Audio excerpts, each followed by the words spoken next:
Okay, what's up? This is your man Jeremy back again with another video on something that I've researched and tried to learn. Now, I just got done watching a YouTube video about these microwave torture tests and microwave cookings, I guess you could say, of specific technological devices.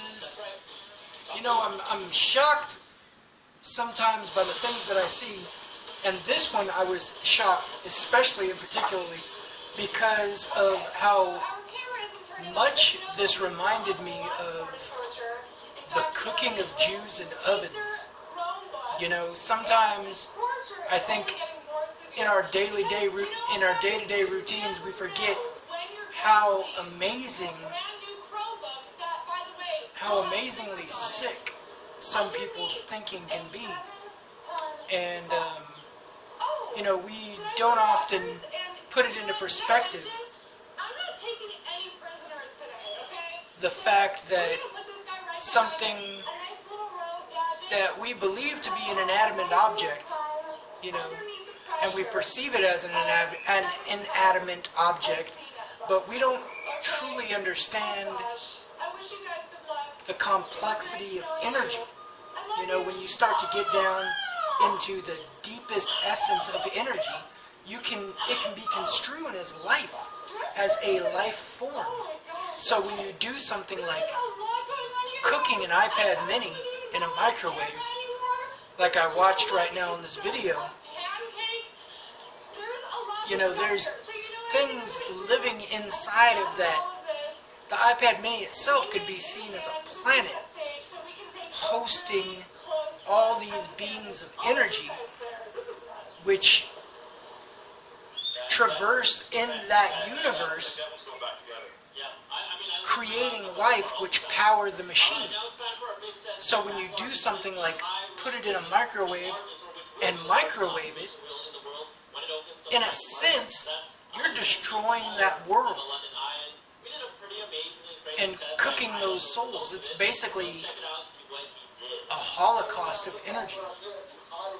And that is obscenely sick.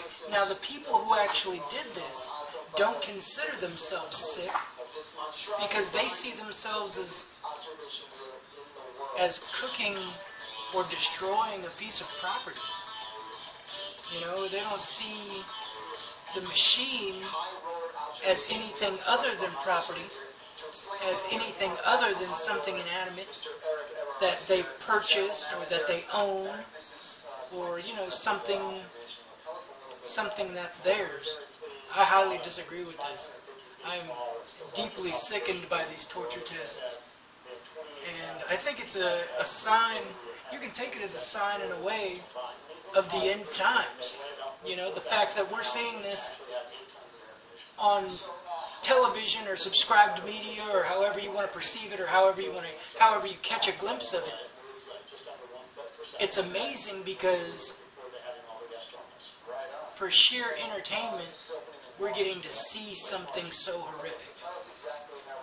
You understand? We don't believe, or we don't perceive it that way because some of our thinking is not in tune with seeing things on that clear of a level. But when you perceive it from that view, you know, I think it's extraordinary. The holocaust of energy. That's crazy. Anyways, I'm deeply against these torture tests, and I think it's ridiculous. You know, I just got done watching one. There's one on YouTube right now on CNet, believe it or not. And CNet is a pretty big name when it comes from a technological standpoint. You know, in the geek archive, CNet is a pretty well-known name. You know, it's amazing the things that you're seeing. There's a video, you know, on a similar level. There's a video on YouTube that I haven't watched yet, and I'm trying to restrain myself from watching. I'm going to go as far as I can to not watch. of a little girl who microwaves a kitten. Yeah, you know, think about how sick that is.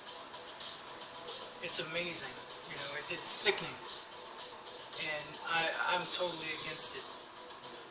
Think about the future, you know, in the future when machines become coherent and understand what they're watching and have a fear for their own existence, you know, think about them looking back through the archives and seeing these YouTube videos of humans performing torture tests on what are basically previous generation ancestors, you know.